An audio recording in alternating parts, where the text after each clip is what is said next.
Ilahik. Om Ilahik. Awikna mastu punama sidhem. Aum awikna mastu punama sidhem silat mriyewang jagat karana. Sirang tondo kawisesaning bisana. Sono sinawung langning mila pesta maksih ostantun lampahing Buddha sinantara tutur. Katulata tulatulat mrih lapting paradya. Winisuda upama mrameng niskara Karanadya tumiyeng jaman purwa gangga trigangga durga mendhak kala sirna. Pinardi tameng lalata mangkata kapusanahaning gupita tau renggeng perlambang matumpa-tumpa. Marmo panggeng panggunggung sang bawangkata sikep jara dumadining mayang Purwa. Purwakaning kondo linarik runtuting basa dongeng kuna ngemusu rasa yen linaras kaya karaos. Mulat sari ruhang rasa wani wuruhing diri, rasa rumangsa angrumangsani, lir jalma ngilo kaca. Jarwe mus rinakup jaing carita lebecik mus kaglare madening pagliran yaiku jati amriksane pagelaran ringgit Purwa. Surya Candra Daru Nyuwang Kartika wis nurba kodrating kawasa. Sahari radrang Idri Bawana Purateking Dusina Glir Gumandi temah dadi pintanganing dina sasi warsi windu kang sarta abad.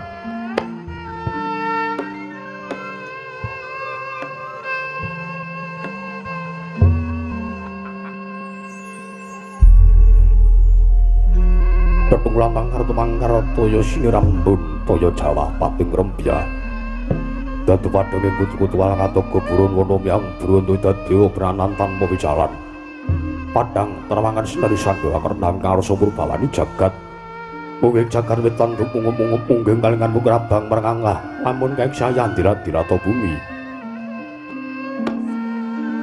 Saya tangu sumrup sangguha ngarepa katos sebelah kanan kiring abang es pujendara. Kapurbawan sinaring sang Hyang Basanta. Tanem tukaton ijo royo-royo amangku gunung ingkang katon biru maya-maya. Pucaking gunung kini mulan gundahan kasih ring Prabancana lenggat lenggut nganti kaya gunung Makuta Mega. Tanawis dangu seleng kawula tasih dene rasa ngupuya buka karep tegal sawahe. Banglor slotan pedhoti snambi sesendonan sesindenan mikul garulukune anggiring raja kayane sawenana pirembagan sapa ruwange. Sanggang Arkasa dangusa yenggel wis katon melok sinari jagat. Dunung ing kiblat papat lor kidul wetan yang kulon. Sinaring jagat kang sami rebuyada rebut ijo rebut kukuwung parandri mangidatan wonten ingkang amadhari kekuwing praja negari Indrawati negaring Dwaraka. Yuwenang sinebut negari ing Jenggala Pura, ya negari ing Jenggala Manik.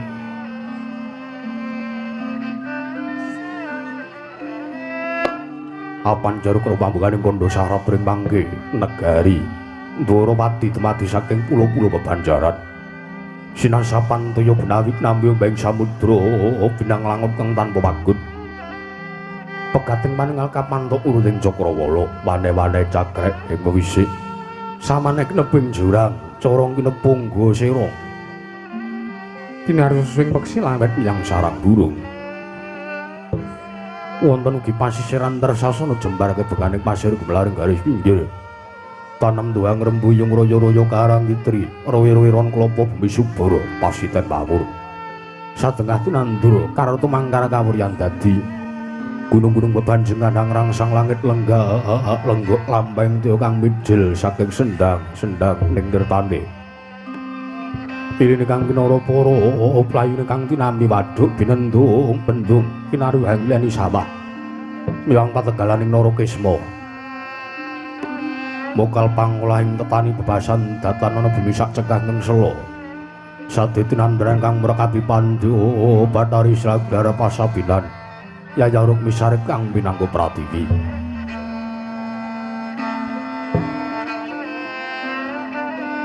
Pategalan Rengga Palawija kang ngrembuyung godhongane ambiyep wae nganti kaya manglung wit-witane.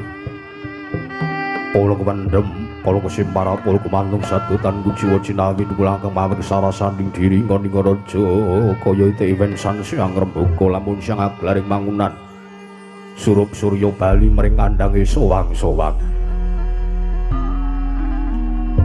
tatanono carane kandeng aku kenanjing malang labet tebih saking tindak Durjana cuti samya sayak seko kapti akare luhring nusa bangsa tuwin negari Ndoraka Wonogo ngimbangi gunung anggung rinoksa mril starun tumurun terah tumerah sadya dadi urip-urip aning lingkungan langkung-langkung lamun to tinaliti sampun samya samet mring sesanggeman sepen tebe saking tindak sansaya sinansaya wadana danane mumasnamatan daya dinayan sawiji mapan sejati jejibahan kang pinuji temah mawujud manunggaling cipta rasa karsa kang satemah babar karya Genging pinasaken garing Ndorowati nalika semulakya manjing maring jaman Kencana Panjang munjung pasir pawukir loh jinawi Gemah Aripah Karta Tata Turata Raharja Dasana guru kang gedhe bore padhang jagate guru kukusitur tadha kunjarane turata kasusuring manca prajala sinanta wau ingkang asta pusana ngadil praja negaring Ndoraka wusana pernahe dewi-dewi lamun kethek arane Pragusa Buta Prajeka Dewa wisik pandhita peparap lamun alindra ngaji juluk nenggih Sang Rata Prabu Sri Bathara Kresna ya Sang Danardana ya Sang Narayana ya Sang Padmanaba ya Sang Sri Wisnu nalindra pakuning bumi ingkang anggun jejegaken kautaman ing sajuga lenggah ing madaring dampar Kencana ora mantra-mantra Wente sipating Bathara Yaya Sang Hyang Bathara Wisnu ya Sang Hyang Bathara Suman dewaning katentreman Wijawantah binayang bayang Sang Janing Prahapsara Om Yang Hapsari manggo ketanggung Joko paloro-loro ingkang sami ngambil upacara ngrabun banyak dalang kacu Mas Dwi Panggo Kang Sarwa Retna sayek timur wani arenggeping mananggilan prandene mangke Sang Rata Prabu Sri Bathara Kresna Arsana mirawipun Raka Paring Mandura nenggih Sang Prabu Baladewa ya Sang Prabu Balarama prandene mangke Sang Prabu Baladewa menggeraken pilenggaipun senopati negaring Ndorowati satreng garba ruci yang lesan mura yang suwala bumi nenggih Sang Raden Harya Setyaki ya Raden Harya Sencaki ya Raden Tambakyuda ya Raden Yuyudana ya Raden Wresniwira ya Raden Singawulangjaya ya Raden Bima Kunding pamungkasing paseban kadinamel gaipun Arganyana Patih Udawa Widara Kandhang Sang Resnenggara prandene mangke Sang Rata Sumur mari pandhi genggeng dereng kawedharing lisan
nyewat langening kalang jelana kelawan wonten sarat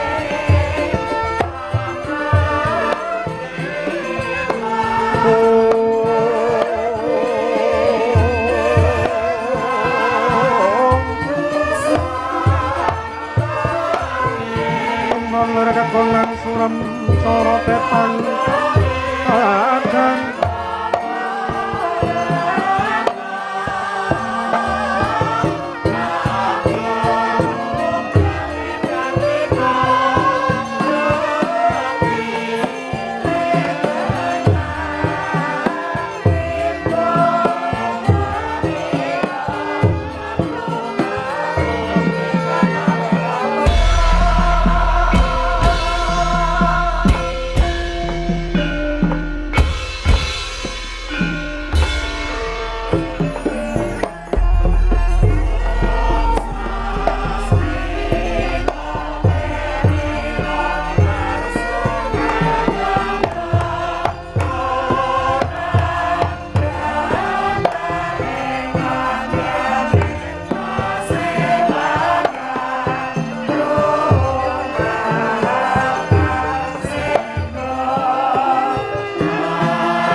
Sritino ning pasewakan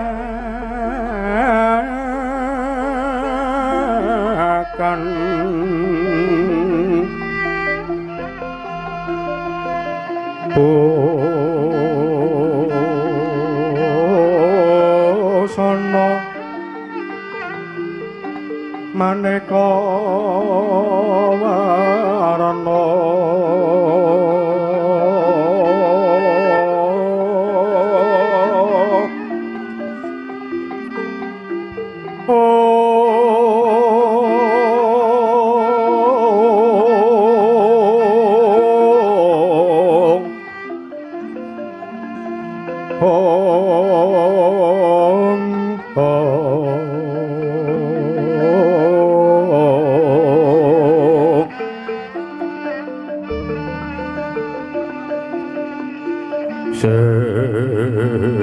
Sepak Puspitengudyono Miwang manjrah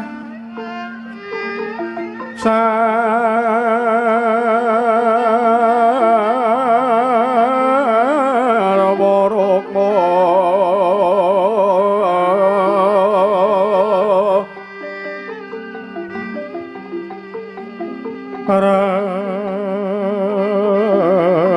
Rangkeng manik ora nara wata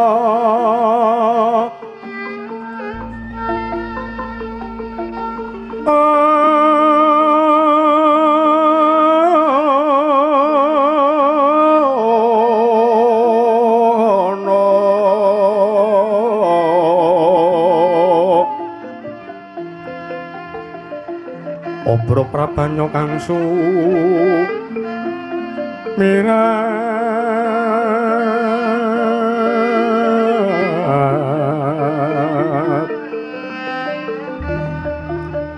kenyaring teca leliweran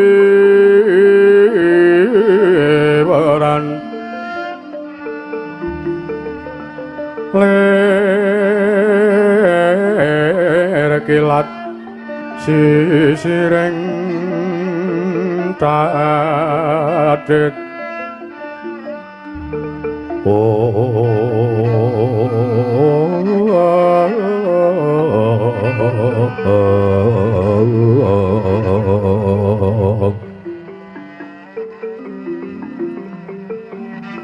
Wimbo kekondo mrek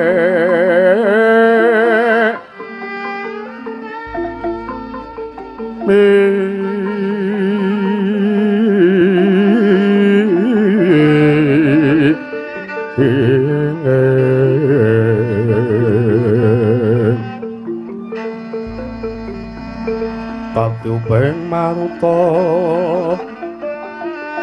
kati yuping maruta manduk saparan kang mangambar pongas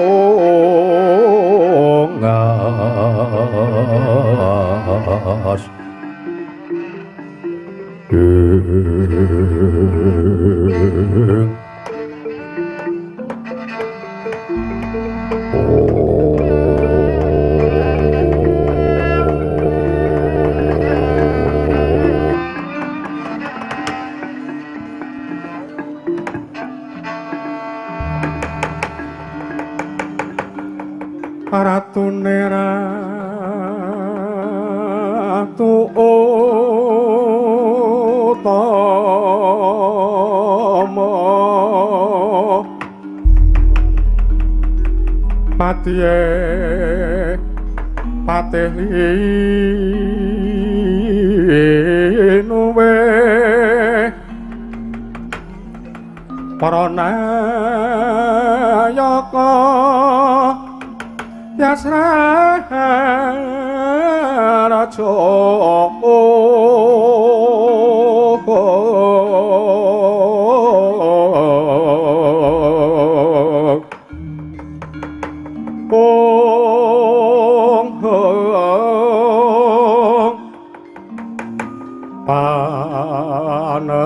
panekare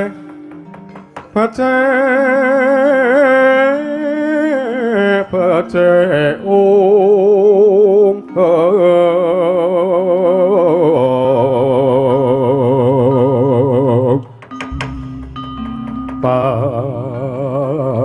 parande netan tadi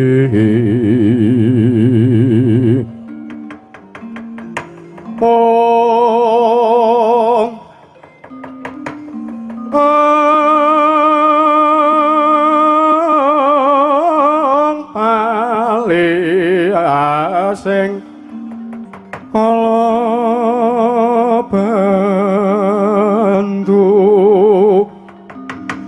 malah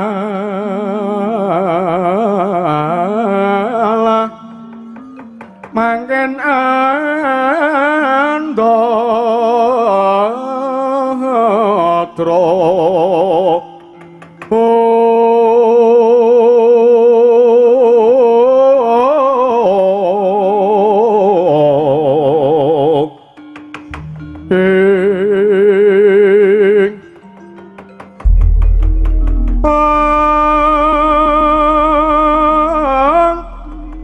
beta kang aripati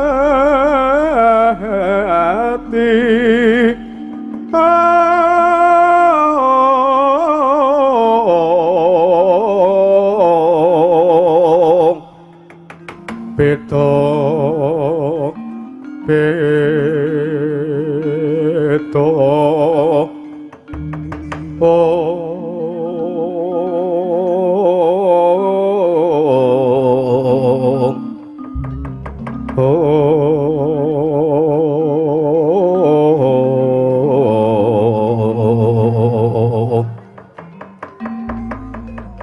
aradane wong sak negara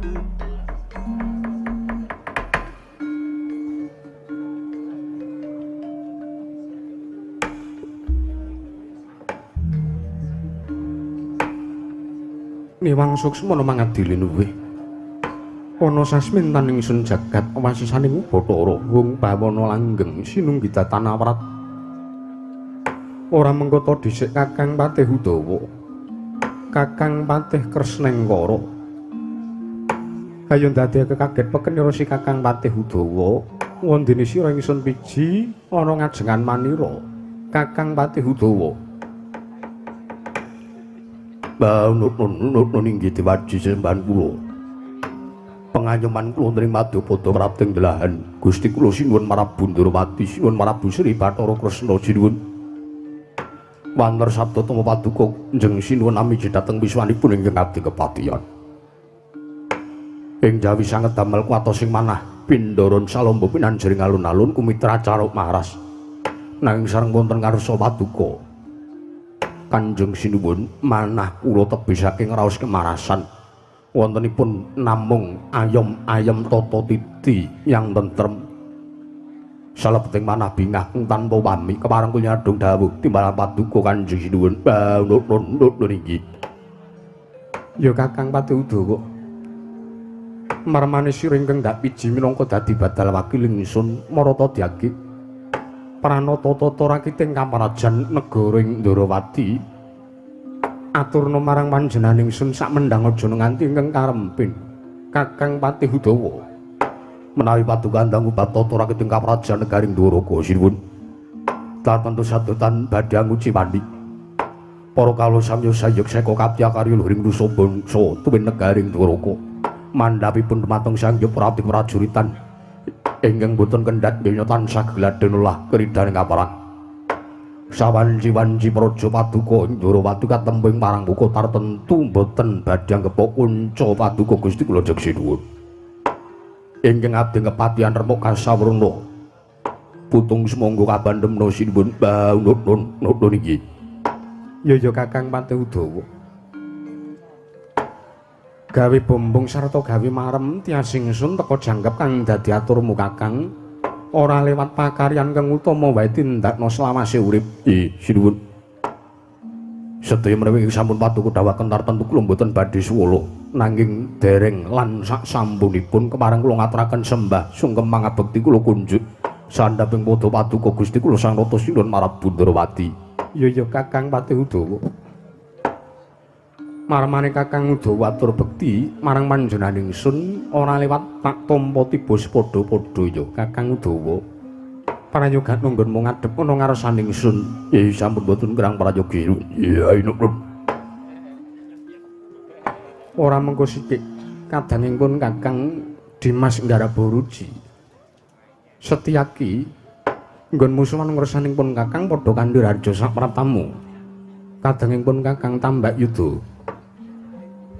Nunamin pasang kaliman tapi tinepin ngila duni dumaweng tawang towang sinatedang ilo-ilo tinepin saking siku dendani Bathara Koko Prabu para batu kami jinateng wiswanipun kang araying swala bumi pun sencaki sowan kula boten panggelangan setunggal punapa kepareng kula ngaturaken sembah sungkem pangabekti kula kunjuk sandhaping paduka Kanjeng Koko Prabu Ndrawati Koko Prabu Sri Bathara Kresna. Ya Setyaki sih diatur bekti ana ngersaning pun Kakang. Ora lewat pangestuning pun Kakang wae tampanana Dimas Ngarabaruji. Kawula nggih sampun sanget anggen kawula pundi. Koko Prabu dadosaken jejimat pagesanganipun Kang Rayi Ngarabaruji. Prayoga nunggon mulunggu sampun boten kirang sekeca.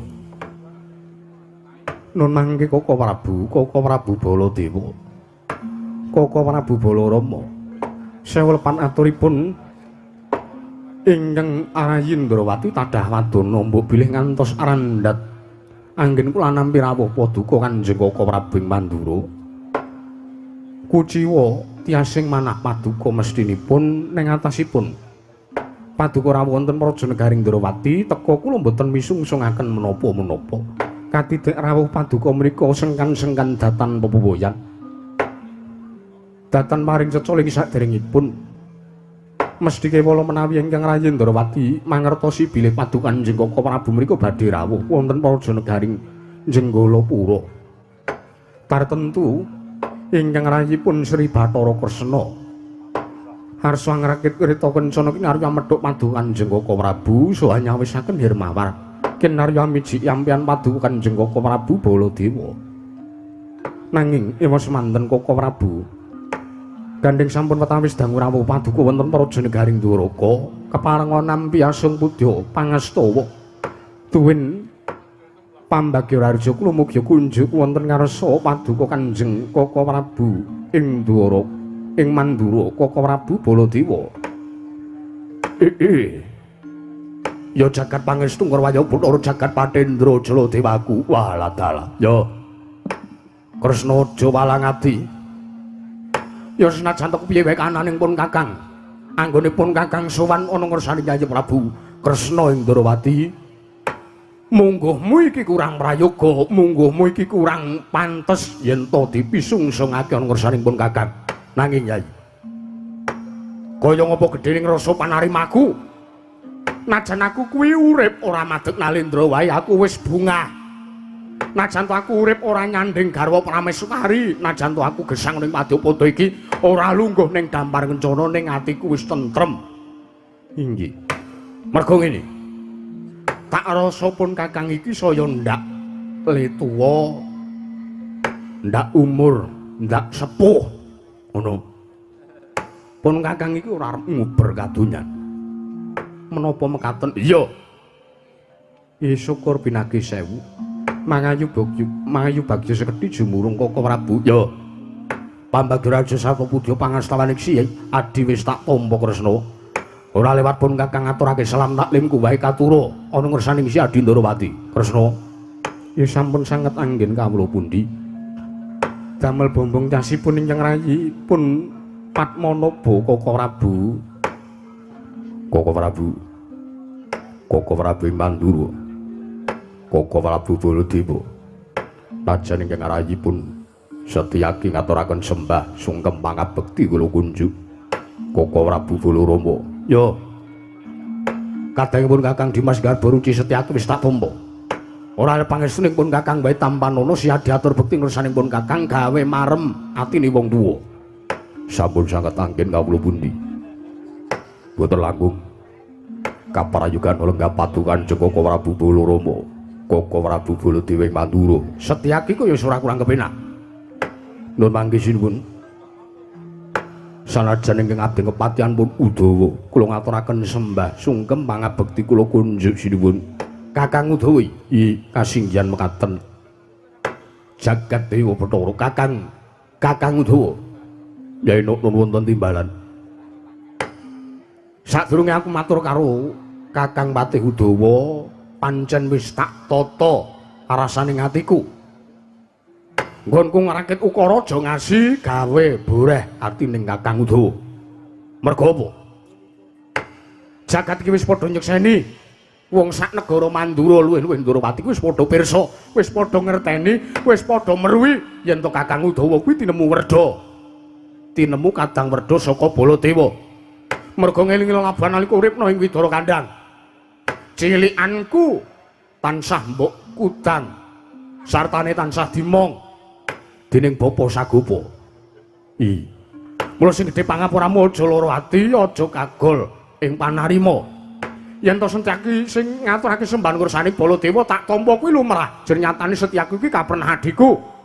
Nanging yen to kowe kuwi kakangku, mula ya Kakang Udawa. Aja lara ati. Kowe ngaturke sembahmu ora tak tampa. Waduh. Dosa menapa ingkang sampun kula sandhang sinuwun. Lho, ngene. Iki kados pundi? Aku mau wis matur. Sepisan ngene labuhan nalika urip ning Widara Kandhang, lelabuhanmu gedhe tumrap Baladewa. Ping pindhone miturut umur yen to dipitung saka yuswa Udawa kuwi luwih tuwa tinimbangane Baladewa. Mula apa jamak lumrahe, apa pantes ning atase wong tuwa kok ngaturke sembah ana ngersaning sing enom kuwi malah mengko aku sing kuwalat. Nanging paduka menika Nalendra, ora urusan. Aku ki luwih enom tinimbang Kakang Udawa. Mula sembahku tak jaluk Tampanana, sembahmu ora tak tampa Kakang Udawa. Waduh, iki. Bae iki sampun sinuwun. Kula mriku menawi sampun midhanget paduka ngendika santak menika kaya teng ketoprak. Ketoprak. Lho, mbok dipirsani piyambak to Kang Yayi Mas. Piye? Kaka Prabu Baladewa menika sampun ngagem lipen no. Kaya abing mingir-mingir kaya seragam wiyaga. kaya wong bar ndahar bayi ngono. Ya aja aneh-aneh. Mboten niku walat wong wau pun ngatur kesembateng kula. Isinipun menawi menika estu lair lan batos kula tampi najanto dawa sami-sami. Lah ngono kuwi. Nah inggih. Lah syukur alhamdulillah. Udawa ki nang omah dindas-ndaske karo bojo. Nang omah kon isah-isah kon gosok. Numbah-umbah. Lah ya ngelingi uripku ki melu mara tuwa. Iki kedaton pasewakan kok malah nampa sembahing nalendra. Lah. Anu sinuwun mbok mengke di sertifikatke. Ajeng kula pajang teng omah ben bojo kula niku mboten wani kalih kula. Kakang Udawa wonten dawuh. Tak kira yen tobat perkara garwa ya bojomu ya garwaku. Kuwi wis ora iso di obah-obah. Oh, nggih mumpun. Lah nek mriku mawon mboten merantasi sangsaya le kula nggih sengara. Lah iya, ha inggih. Mung gumantung rasa panarimamu. Ha inggih ngaten. Kresna kula wonten timbalan. Kresna mriko napa? Lah kula niku yo nganggo Kresnengkara ngoten lho kula niku yo Kresna kok. Ya Kresna kula wonten dawuh Koko Prabu. Mesti wae tuwa tandha pitakon sajroning atine Si Adi. Apa to darunane lan apa sababe pun Kakang iki ora dadi saben sowan ana ing Prajanegara Ndrawati dina sak mengko pun Kakang sowan ijen tanpa ruwang tanpa kantha uga tanpa kanthi.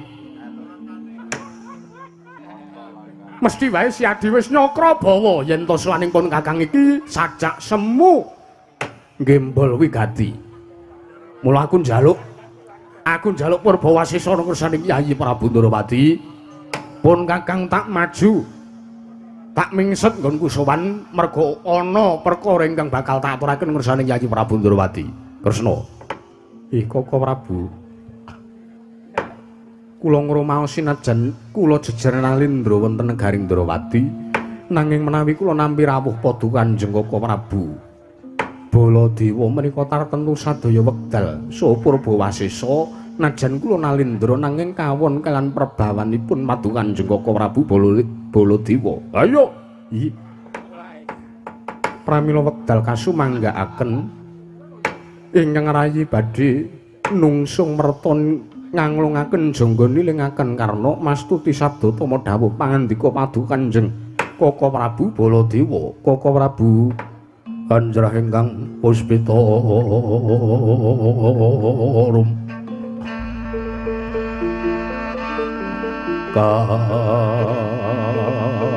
kasilireng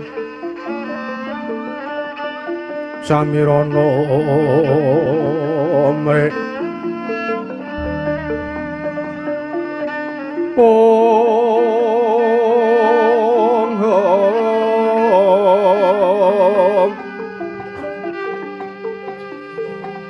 sekar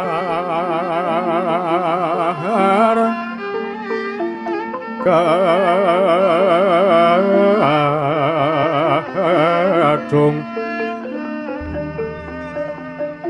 ko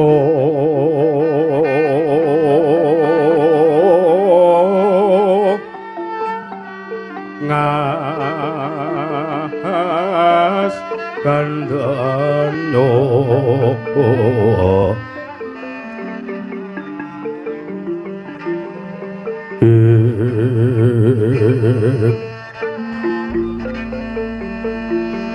maweh raras retnaning triya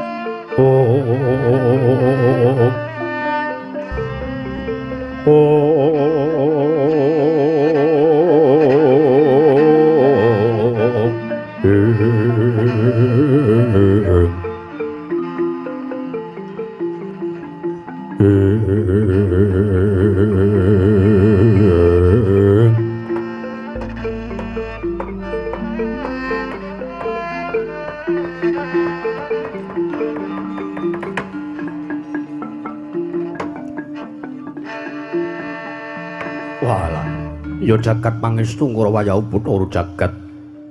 Kresna kula wonten timbalan Koko Prabu. Sepisan sowanipun kakang iki tetinju marang kararjaning Siadi Ndrawati senajan torandat tak aturake. Mestinipun kakang aturake nggonipun kakang tetinju marang kararjaning Yayi Kresna kuwi wis mau.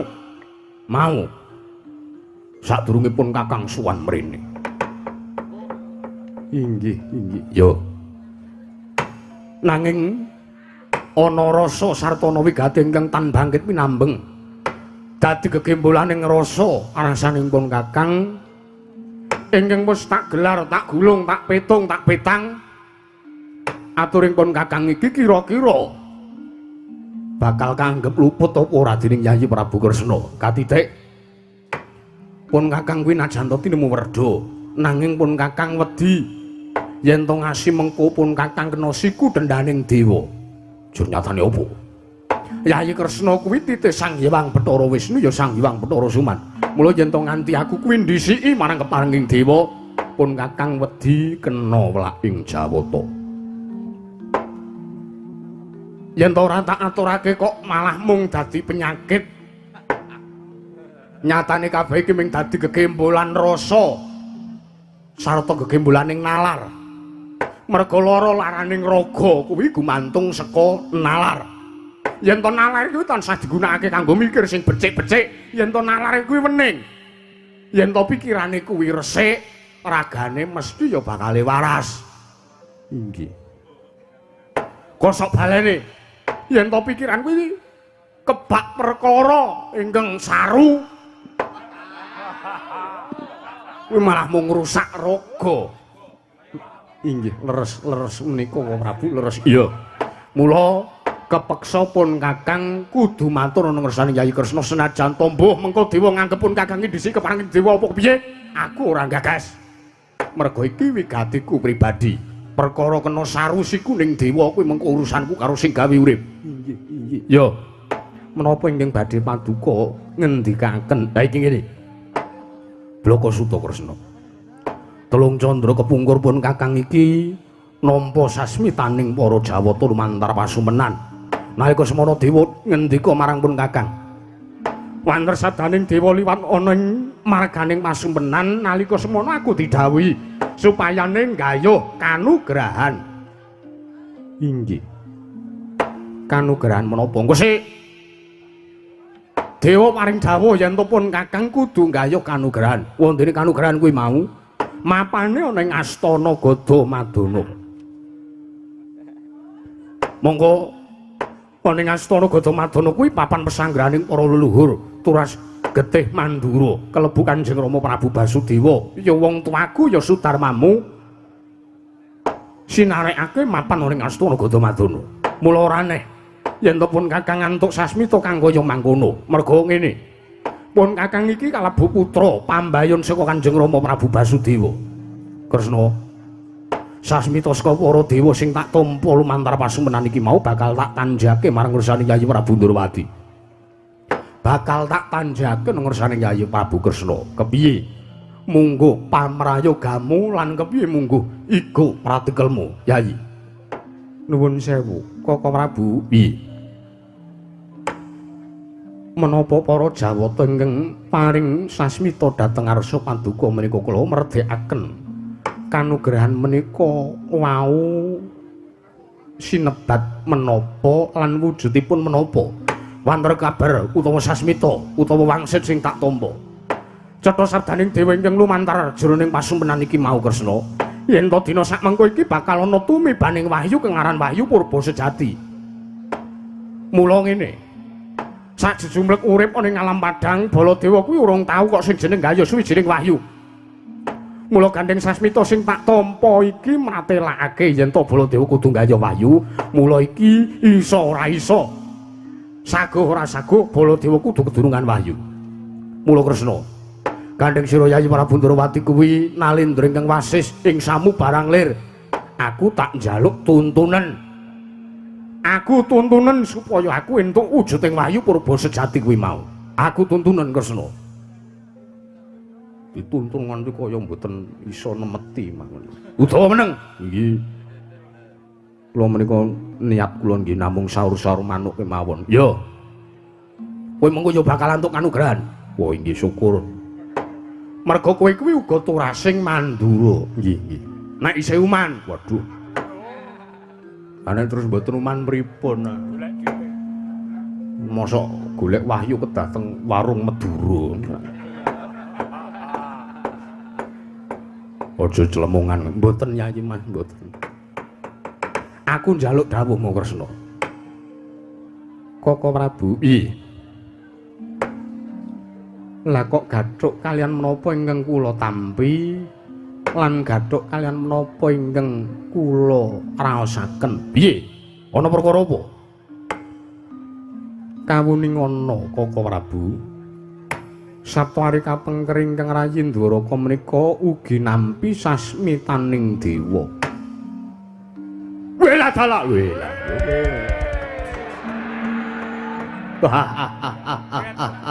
Ayo jagat pangestu Ngurwaya Bathara jagat. Isine padha marang apa sing tak tampa? Nggih, tartentu mekaten. Walah edan Kresna ya. Pun Kakang Wisisa nampa. Pun Kakang Wisisa ngrahita yen to Jawata bakal matedhake kanugrahan iki, mbuh mengko lumantar adhiku ya adimu si Bratajaya. Ya si Sembadra. Utamanipun Kakang banjur si Adi Yayi Kresna sarta Kakang Udawa mengko iki bakal antuk kanugrahan. Ah, syukur lah ngaten rak kula uman. Ya. Mergo niki rak pun genah to sinuwun. Genah apane? Genah bilih ingkang nampi sasmita menika turasing Mandura inggih paduka kalian sinuwun Ndrawati. Lah kula menika rak ugi klebet turas Mandura. Ya. Mengke kula badhe pikantuk kanugrahan peranganipun Wahyu Purba Sejati. Ya. Ning angkara takon karo kowe Kakang Udawa, Kados pundi? apa kowe uga nampa sasmita ingkang padha ingkang kaya tak rasake, ingkang tak tampa, apa dene ingkang ditampa dening Yayi Prabu Kresna? Apa kowe entuk? Mboten. Waduh, pripun nek mboten entuk niku ra? Pun kula nunut panjenengan mawon pun mengke gampil. Kula pokoke melu rombongan wong kula niku pun saben senajan to kula sing damel jadwal ning nggih kula dikirimi jadwale. Sapa kuwi? Paijo nika. Mboten napa-napa kula tak nunut mawon mengke. Kakang Udawa wonten dawuh. Wong arep nggayuh kanugrahan mono kudu semeleh rasane. Iya.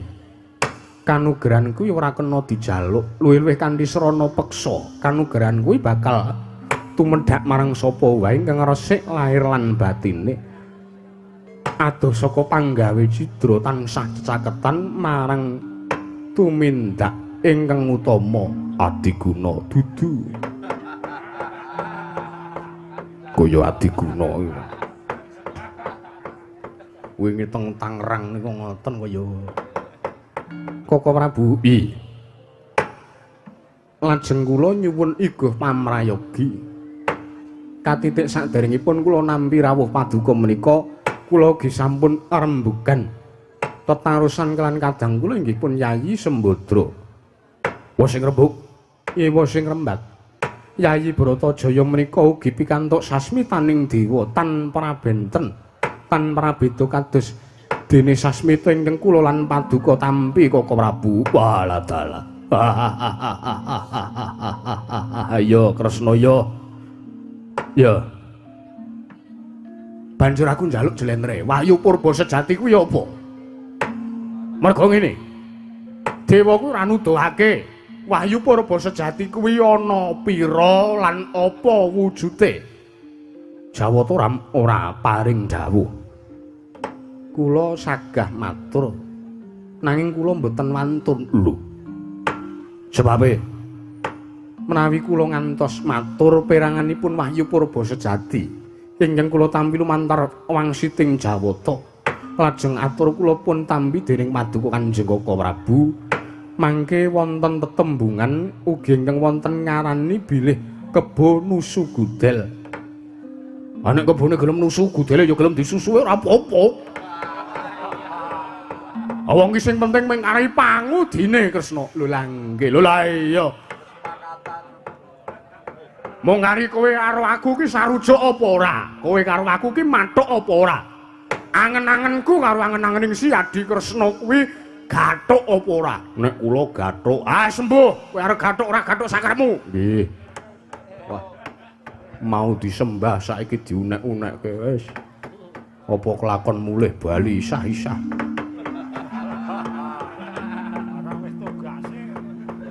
Dawuh Kresna, dawuh. Matura. Jlentrehna Wahyu Purba sejati kuwi apa wae? Kuwi apa? Ana pira yen to pancen ana akeh? Inggih, inggih. Kepareng kula badhe matur ampun sora-sora anggenipun ngendika. Ya. Nggih. Wah, gumun aku. Angger kon rada lirih kok malah bengok. Mekaten Koko Prabu miturut wetanganipun ingkang raying Ndrawati. Sepisan purba sejati menika estunipun wonten sekawan werni. Ana papat. Inggih. Katindakna mring prasasana. Ana papat pirangane apa wae? Sepisan ingkang sinebut cahyaning rat. Angka kalih ingkang pun westani reksakaning rat. Angka 3 wembaning rat. Lan angka sekawan yuwananing rat. Papat sepisan cahyaning rat, reksakaning rat, wimbaning rat, lan yuwananing rat kuwi jlentreh apa wae? Inggih sepisan. Cahyaning rat menika wahyuning ratu. Dados sinten ingkang kedunungan cahyaning rat menika sakmangke badhe pinardawa kamulyanipun. Sak tedhak turunipun sakmangke badhe dados Nalindra. Oh ngono. Iya. Lajeng ingkang angka kalih wimbaning rat. Menika wahyu baboning Nalindra. Menika ingkang kedah nampi inggih wanita awit ing kanugrahan menika sampun sinebat. Inggih menika wahyu baboning Nalindra teges wanita menika ingkang mangke badhe ngandhut dhateng tulasing Nalindra menika wonten ing Nuswa Jawi. Lajeng reksakaning rat. Menika awerdinipun Wahyu Patih. Dados sinten ingkang kedunungan Wahyu Patih menika benjang turasipun badhe dados wrangkanata wonten ing Nuswa Jawi. Tegesipun nurunaken patih wonten ing Nuswa Jawi menika. Lajeng ing pungkasan ingkang winastan yuwananing rat menika Wahyu Wadat. Wahyu Wadat menika kula nuwun sewu. Sinten kemawon ingkang kedunungan Wahyu Wadat utawi yuwananing rat menika kula wau menawi Nalindra kakung boten saged nggadahi garwa langkung saking setunggal. Kresna, kula wonten dawuh. Nek iso mbok aku aja entuk kuwi. Lho, liripun menapa? Wahyu menika kanugrahan menika inggih gumantung kanugrahanipun badhe manjing dhateng sinten? Aten aku ora iso gleleng mengku. Aku ki ratu Pilabara garwa Prameswari kuwi luwih saka siji. Si Hadi Kresna wae 3. Mosok aku mung siji. Aku terima-terimake wong panjenengan menika setunggal kemawon teng kraton isah-isah kok. Ajeng 3, ajeng sekawan niku ambek nggih mikir jengkolmu kuwi. Nggih. Ambek nggih sabar. Ora iso. Perkara garwa kuwi ora iso. Diubak-ubak nggih nggih ngestaken dawuh. Ya Kresna aku nampa momo entuk kuwi nampa ora apa-apa. Aku ki metung karo tenaga, ya tenaga lahir ya tenaga batin kuwi tak petung. Inggih menika prayogi leres mangandika paduka. Ya sak banjure piye? Laku nggone bakal gayuh kanugrahan iki sak banjure piye aku mung masrang ngersane Ki Adi. Koko Prabu. Gandeng sampun wonten trontong-trontong seneng pepadang ing badhe nampi Wahyu Purba sejati menika inggih sepisan paduka. Angka kalih ingkang raying Ndrawati lan ingkang angka 3 sakmangke Yayi Bratajaya inggih pun lara ireng. Prayoganipun kula paduka kaliyan Yayi lara ireng pun kandhi ambudidaya nggayuh Wahyu Purba sejati. Idak-idak netra katrimaning gesang kula lan paduka Kanjeng Koko Prabu. Lan sakmangke sampun ngantos sedaya sami lirwa ing kemajiban. Karonten kanugrahan menika kedah wening lair lan batosipun ingkang badhe pun panjingi wahyu menika. Supados wahyu badhe jenak pramila kula suwun Koko Prabu. Paduka kula aturi nebihi perkawis-perkawis ingkang sakmangke keduga badhe damel risak ing kawontenan diri pribadi kula paduka menapa Dene Yayi Bratajaya. Kula suwun sarujuk Koko Prabu. Sikra-sikra yen permana kanca sikra ngraket nawang sesangka nawang sesangka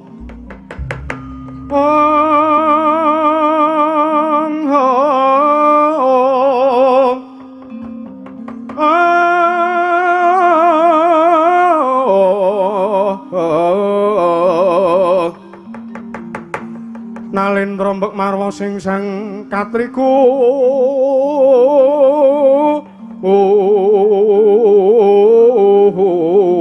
ulung katriku mulung mangrompaking wadya Purdakura reka giri-giri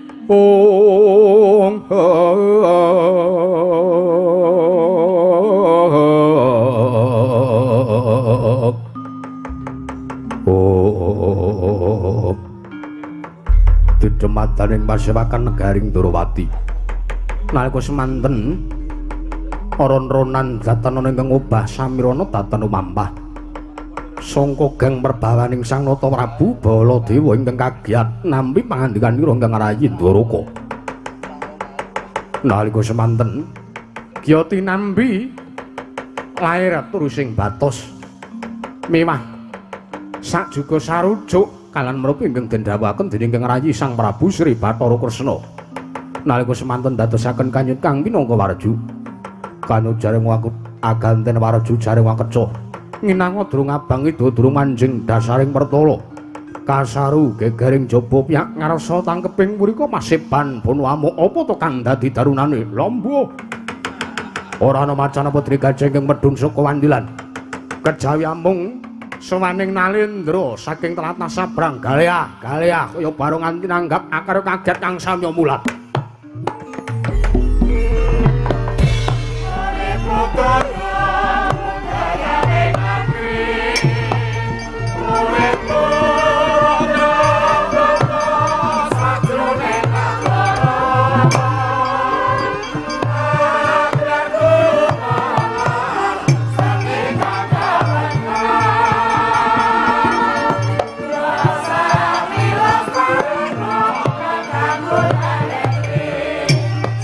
Aja kokean kuwi.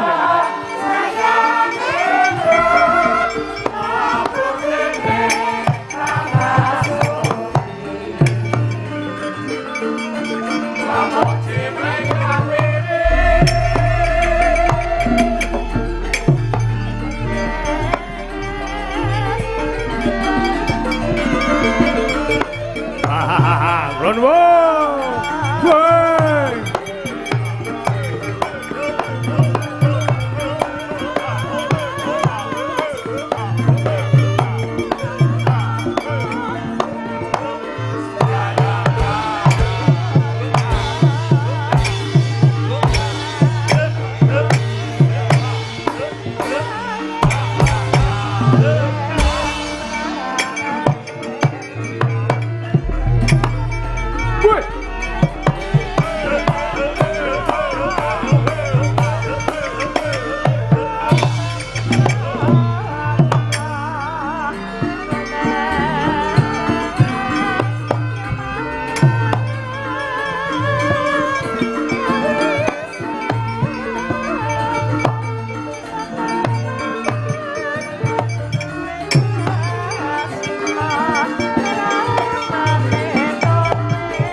Sinong mati jagat kinari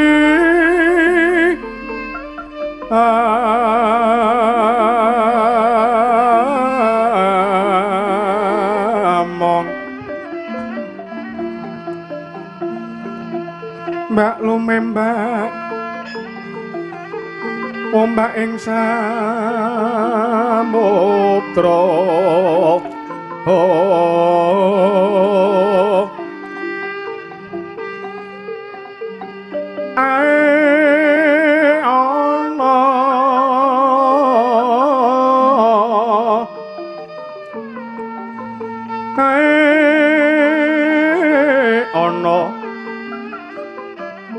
bale lumut ambrenggang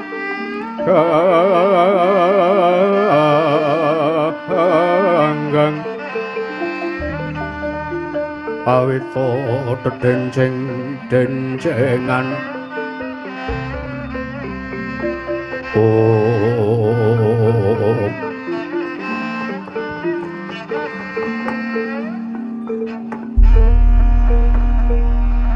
Niwang Agung mugia ngayomi marang Praja Negari Ndrawati sak isinipun. Nun mangke Koko Prabu Baladewa. Yayi Kresna kepiye? Siadi nimbali marang pun Kakang. Nyuwun pangapunten. Dereng wetawis dangu sarta dereng ngantos paripurna anggen kula pirembagan kalian paduka Kanjeng Koko Prabu Baladewa. Malah sak mangke Negari Ndrawati nampi rawuhipun menawi kula titik saking busananipun ingkang sarwi Pradamas menika nalindra saking tlatah Sabrang Koko Prabu Waladal. Tapi Kresna gawe pengiram-iram. Inggih.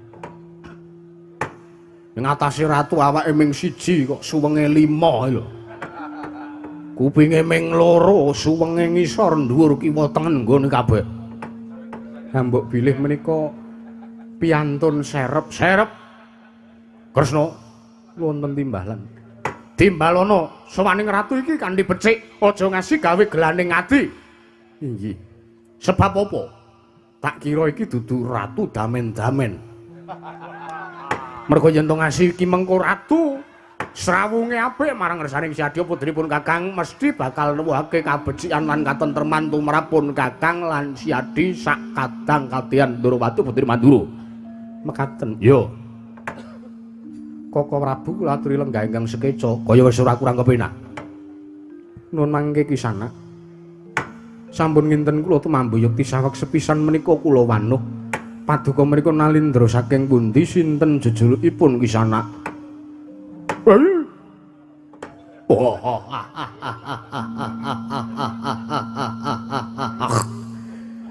Ya jagat Dewa Bathara, jagat Wangestu Ngara.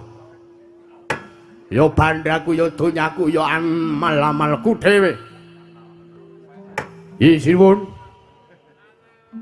Sewu Lepati Agung mangaksami atur kula ngadhep wonten ngarsa Paduka Gusti kula njeng sinuwun. Prabu Duryudana. Wah, kleru iki. Sajak nonton wayang ming limbukan ya iki. Bar limbukan mulih wis. Sanes Prabu Duryudana. Lah sinten? Prabu Ipung. Kula pun Prabu Sri Bathara Kresna. Lah nggih niku Prabu Kresna. Paduka menika kala wau ngendika bilih kula Prabu Duryudana. Salah sing bener Prabu Kresna. Wah. Ngeyele ora jamak-jamak. Ngeyel kok ora ngeyel ora sugih. Ketitik kula menika sampun saged dados kontraktor wonten negari kula menika. Dados mayang menika kula menika nggih sampingan, ngoten. Nggih, nggih. Edan umuk tenan iki sugih tenan iki Kresna. Iki sugih tenan. Srawung ana becik, srawung ana becik. Inggih Koko Prabu. Yo, ben pun Kakang ketularan sugih. Inggih. Nuwun sewu sinuwun. Sinuwun Prabu Kresna. Inggih. Saderengipun pitepangan langkung-langkung kula ngaturaken sembah sungkem pangabekti kula kunjuk. Inggih, kula tampi dawah sami-sami. Salajengipun woing ajeng Paduka paring dawuh kula sinten jejuluk kula saking negari pundi menawi kula Nalendra pundi. Menawi Paduka sudi mestani dhateng jasad kula wonten tanpa werni kula Nalendra ing negari Pulo Gedhah Kencana. Wondene jejuluk kula pun Prabu Setigrat.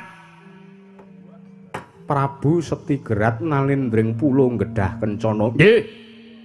Nuwun sewu nembe saweg sepisan menika midhanget jejuluk Setigrat menika menapa wonten jlentrahipun? Wonten. Lajeng menapa jlentrahipun? Setigrat menika dumadi saking 3 tembung. Sepisan seti menika teges setiti. Ger menika pager. Lajeng kepuasan at utawi ate menika akhire tuntas.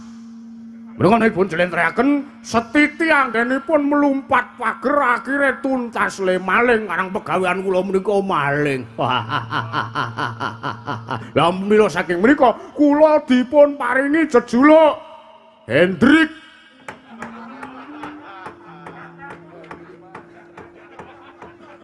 Kok saged Hendrik nika lho ngono.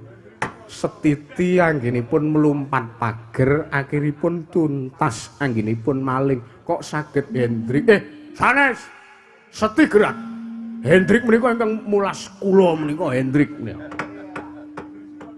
Inggih menengo pung kowe ora tak bayar kowe. Inggih sinuwun Prabu Setigrat. Inggih nuwun sewu salajengipun sadèrèngipun kula matur Nalendra Tukmis ingkang lenggah teng mburi kula niki sinten? Nuwun sewu menika kadang kula Werda Nalendra Mandura sinuwun Prabu Baladewa. Wajian. Napa nggih jenenge? Inggih menika kadang kula Nalendra Mandura Prabu Baladewa. Wah dalah. Nggih niki Nalendra sing kondang galak. Inggih. Kondang galak niku mboten kok ateges galak le merantasi karya. Ning sadèrèngé pilihan dados ratu dheweke niki galak. Janji arep mbangun iki, janji arep mbangun kuwi, nyatane mbasan dadi ratu lali kabeh sing diucapake niki Prabu Baladewa niki. Engko gek kowe apa jenengan kok ora? Wah, ora apa to. Guyon sinuwun guyon maton. Padake bagya guyon maton. Nggih. Kula ngaturaken sembah bekti kula kunjuk sinuwun Prabu Baladewa tak tampa pangestuku tampanana. Setigrat sampun sanget anggen kula pundi? Nuwun sewu sinuwun Prabu Setigrat. Wonten timbalan. Sampun ngantos kanggep kula lancang jernyata kula Nalendring Drawati. Keparengipun kula matur ngantos mekaten menika estining tekad kula badhe nyuwun dawuh Paduka. Anggenipun rawuh wonten Praja Negaring Dwaraka menika wonten wigatos menapa lan darunanipun menapa ingkang dadosaken sabab Paduka sinuwun Prabu Setigrat rawuh wonten Praja Negari Indrawati. Lah menawi menika nuwun pangapunten. Kula mboten saged matur. Awit sowan kula wonten mriki menika namung badhe ngaturaken wujuding nawala. Wigatos kula menika kula aturaken wonten saklebeting nawala. Awit menapa? Saru dinulu menawi dipun pidhangetaken dening piyai kathah. Saru dinulu menawi dipun mangertosi dening sakathahing para lenggah. Pramila kula badhe atur nawala kula pisungsungaken wonten ngarsa Paduka Kanjeng Sinuwun Prabu Sri Bathara Kesringgrawati. Kula aturi anyurasa nawala menika sinuwun. Menawi mekaten monggo kula aturi maringaken punang nawala dhateng ing abdipun Ndrawati. Sinuwun Prabu Setigrat.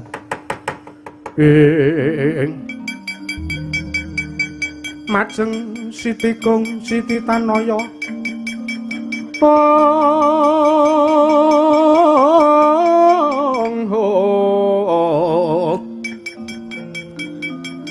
Meja tukanira Sang Narapati.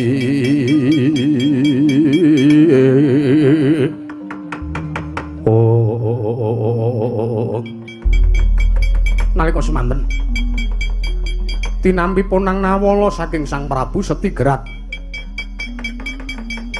Dening Nata Ndrawati Sang Prabu Sri Bathara Kresna nalika semanten Nawala urut sinurasa sawiji mbaka sawiji ngantos telas tulising Nawala nalika semanten dadi kagat kadrekasan Tyasira Nata Ndrawati nyumurupi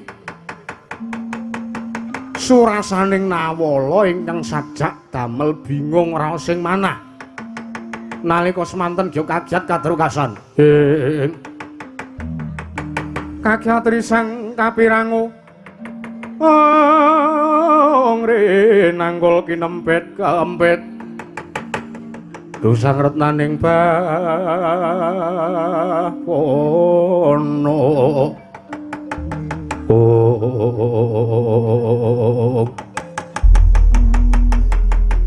Kresna kula wonten dawuh Koko Prabu Baladewa. Ora Gusti. Tak waspadake mbasan Siadi nampa Nawala saka Prabu Setigrat. Tak sawang Siadi lah kok dadi mbranang pasuryane ning apa? Surasane Nawala piye? Jlentrehna, aku tak krungu. Iki Koko Prabu kula badhe matur. Kula mboten duka nanging kula namung kagiat kemawon. Teka wonten alindra ingkang wantun tetek lair lan batosipun. Piye surasaning Nawala piye? Ih, kepareng matur nanging paduka sampun ngantos duka. Ora. Yen to kuwi becik aku ora arep nesu. Nanging yen to kuwi ngembet marang karajaning Praja Negara Ndrawati gedene Mandura, gedene kawulamu. Pun Kakang bakal pasang pager betis. Ih. Jlentrehna. Ih surasaning Nawala kula aturi midhangetaken Koko Prabu. Surasaning Nawala piyambakipun inggih Prabu Setigrat menika dipun utus dening Ratu Gustinipun ingkang jejulukipun Prabu Godayatma saperlu ambayongi dhateng kadang kula inggih kadang paduka pun Yayi Lara Ireng inggih pun Bratajaya inggih pun Sembadra arsa dipun dhaup kaliyan pun Prabu Godayatma inggih Ratu Gustinipun Prabu Setigrat menika. Wanti-wanti sanggenipun Prabu Godayatma ngancam dhateng kawontenan Praja Negari Ndrawati. Menawi ngantos Bratajaya mboten dipun masrahaken binayong dening Prabu Setigrat dinaup kaliyan pun Prabu Godayatma wanti-wantinipun Negari Ndrawati badhe pun damel bumi angus. Iblis lanat. Wah, edian drohon menungsa golek perkara.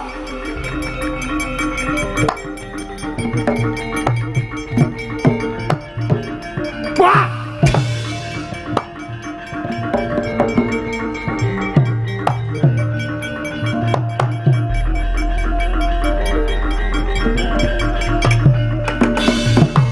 Sarawa Sri Baladewa Sasatyuta kacipuhan tedas gaman kabedhil mimis wong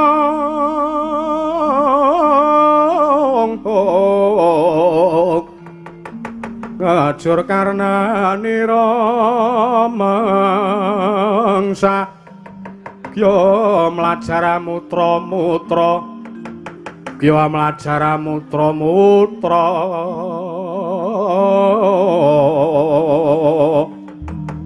Hei, Setigrat Nuwun sewu mboten pangling sinuwun Prabu Baladewa ingkang majeng sajak badhe paring dawuh saha wangsulan Nawala ingkang kula aturaken. Iya. Aku tak takon karo kowe. Iki kados pundi? Maju. Nggih. Kula badhe midhangetaken. Aku tak takon karo kowe, kados pundi? Nggonmu ngaturake Nawala, nggonmu masrahke Nawala ngersani Yayi Prabu Kresna iki mau, Nawala nalika kowe mlaku ning dalan kok suwek dluwange apa ora? Nuwun sewu. Dipun suwek dluwangipun menika, wah ratu goblok.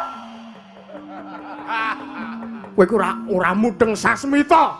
Tegese disuwek dluwange kuwi tok buka isining Nawala terus mbok waca ngono ora? Oh, mboten, bagus. Bagus. Teges kowe lahir batin, kowe tanggung jawab karo ratumu sing jeneng Prabu Godayitma. Lho. Kula menika Nalendra telukan ingkang setya bekti marang ratu Gusti kula. Bener. Nanging kowe ora sandadak api-api ora weruh. Kowe ora sandadak api-api ora ngerti. Anane aku mene wangsulan aku bengok-bengok kaya ngene iki mergo aku nesu karo dapurmu. Lho. Luput kula napa? Dosa kula napa? Luputmu kowe drohon. Lho. Sebabipun menapa kula kok drohon? Kowe ngerti ora? Kados pundi? Isining Nawala kadangku Bratajaya arep diboyong karo kowe. Kowe diutus kon boyong Sembadra. Kowe diutus kon boyong Sembadra ning negarane ratu Gustimu, ngene Prabu Godayitma. Kuwi arep dirabi. Yen ta iki mengko ngasi Bratajaya ora diwenehke karo dapurmu. Negara Ndrawati arep dibumi angus karo Prabu Godayitma. Bener apa ora? Caca muntap lirik nentap duka yayasinipi.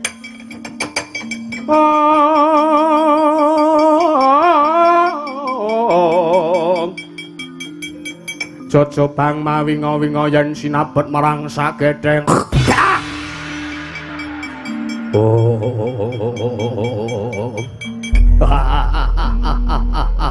Lante panggrahi tamu Prabu Baladewa. Yo, tak ajangi jembar. Saiki tak buka lorengku, tak buka gedhanku. Anane aku sowan mrene iki aku ora arep gawe becik. Anane aku sowan mrene iki ora arep gawe perkara apik. Ning pancen wis tak niati. Negara Ndrawati dadi ajanging pasulayan. Mbok kira aku muni nek aku ora ngerti surasaning Nawala, mbok kira kuwi aturku tenanan. Ora. Itu tenan iki. Mbok kira dagik-dagik aturku iki mau tenan. Gak. Gak babar pisan ora. Pancen wis tak ajangi jembaranane aku tekan kene iki arep gawe kisruh. Mergo aku arep nyoba sing jenenge Prabu Kresna ki jare titih Sang Hyang Bathara Wisnu, jare ndek senjata cakra, jare ndek pusaka ampuh. Kepasan ning sampeyan. Sampeyan ki jare ratu sing kondang galake, sampeyan ki ratu sing kondang wengise. Ndek pusaka jenenge Nenggala. Cangkeman. Iblis lanang menungsa ora tatanan, lakon nantang perkara. Sandel Michael beres. Drohon. Strayoli bintang laut menungsa ora tatanan. Koko Prabu.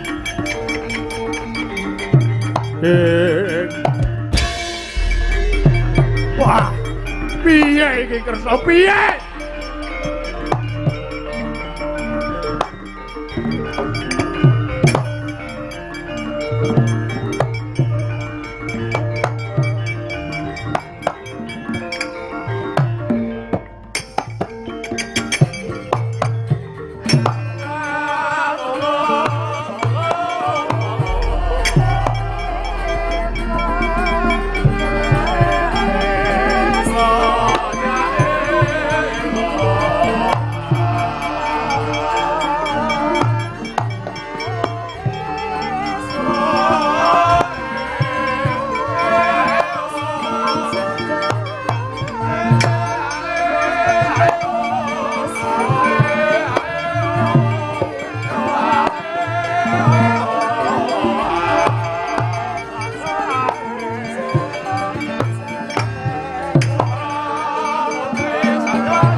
Sinayang gelung mangruk mining cakra kumiter micil saking asta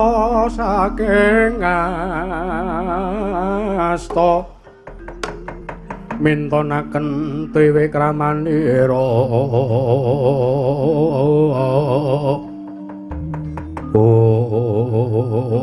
Koko Prabu piye Wah jan muntap atiku walah.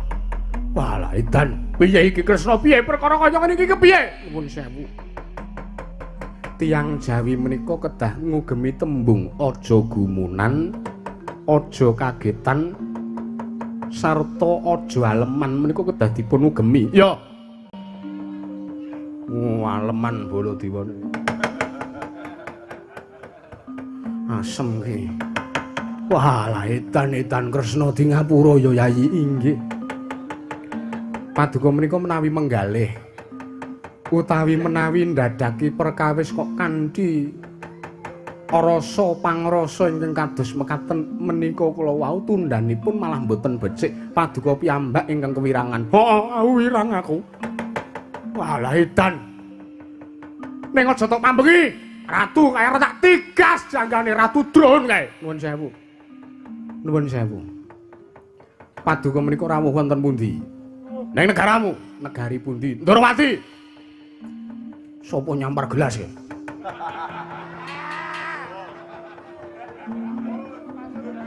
Ora nyawang ye. Wani ye karo Baladewa. Rumangsane apa? Nuwun sewu. Dugi pundi wau? Mbah. Ngomong-ngomong dhewe lali-lali dhewe. Paduka menika rawuh wonten praja negari Ndorowati. Menika wonten negaranipun ingkang rayi. Sami kemawon paduka menika mara dayoh mara tamu. Banjur lah kula suwun gandeng negari Ndorowati menika ugi nggadahi pernatan hukum wonten senopati, wonten patih, utaminipun wonten Nalendra inggih kula. Menawi kula dereng dawuh kalian nayaka kula, kalian patih kula, kalian senopati kula, senajan to wonten perkawis negari Ndorowati ketekan dahuru mayuta-yuta cacahipun nggih menawi kula dereng dawuh sampun ngantos wonten ingkang ngumrembyaken asta njumangkaken suku. Nek kaya ngene iki sampun. Lah mbok inggih. Wah, ora iso. Inggih kula saged menawi paduka mboten saged kula saged ingkang bakunipun kula saged. Ngono to Kakang Udawa. Ayo. Kula kalian paduka menika plek. Plek ki apa? Caket. Cerak. Sangka cerak ya nggih plek. Kowe iki setya bekti marang aku. Sesuk tak unggahke bayarmu matur nuwun. Ya mung aku njaluk ya Kakang. Ngados pundi? Nek pasewakan ki ambek ya le mbucal angin kuwi disuda. Kraton ambune breng-brengan. Nggih, sinuwun ngestaken dawuh. Ngenjing kula subale ngangge semen. Koko Prabu piye? Sampun. Kula suwun maduka kaliyan kula menika menggalih babagan kanugrahan kemawon. Menawi perkawis ratu menika kula wau cekap kadang kula sencaki kemawon ingkang sampun merantasi. Ya wis nek ngono nek wis tok pasrahke Senopati, sencaki wis tok pasrahi tanggung jawab, aku mundur, aku manut. Mung ari mikir kepiye nggone bakal nganti Sembadra ya Bratajaya sowan ning Astana Gadamadana. Menika ingkang langkung wigati. Setyaki wonten dawuh. Tak jaluk ratu kae mau undurna. Keparengipun. Nanging tak jaluk aja nganci ana tetesing ludira. Oncating nyawa ya Setyaki. Ngestaken dawuh benjang menapa kabidalaken. Marata Dyaki tak paringi purba wasesa dina sakmengko budala. Nyuwun pamit madal pasilan. Sing ati-ati aja kaya bocah cilik. Kakang Udawa semono uga. Bubarna kang padha seba ingsun kundur ngedaton nuwun ngestaken dawuh sinuwun Koko Prabu monggo kula kanthi Kembul Bujana Andrawina wonten salebeting kedaton negari ing Dwaraka. Ayo tak kanthi Kresna.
Purnagati ning mananggilan. Arsa sang nata kundur angedhaton jlok saking damparang cana nabit gamparan gading. Kadhiraken sang jaring maromban jadi manggo ketanggung Joko paloro-loro ingkang samya ngambil upacaraning keprabon. Katuran saking mandra tindaknya sang Sri Naranata. Yaya Jawata kairing Widodara Widodari.